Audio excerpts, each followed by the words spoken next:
I travelled around Australia last year for I did it for about 18 months, and I spoke to a lot of people and they pointed out that the 3 previous books to this one seemed to be set in different states and territory.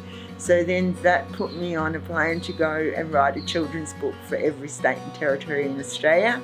And this one is the Crackle, about the wet season, and the Crackle is the mob of black cockatoos who actually sing before it rains.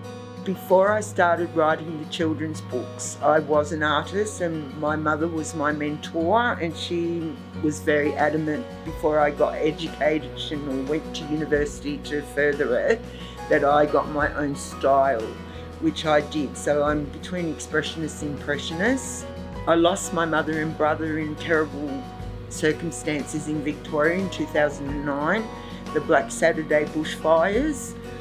27 of my mum's community passed away in the fires, and I grew up in the area, so everything I know was gone. A period of time went past, and then I sat down and started to paint again. It was very difficult, but once I started I couldn't stop, and I was getting counselling, and the counsellor saw the artwork and convinced me that I should go further with them. So we did in my nana's garden and dedicated it to all the victims from the fires, and I donated all the children's books to the schools that were burnt down. I feel so grateful and lucky that I had something that I was able to express myself, because a lot of people couldn't after the fires.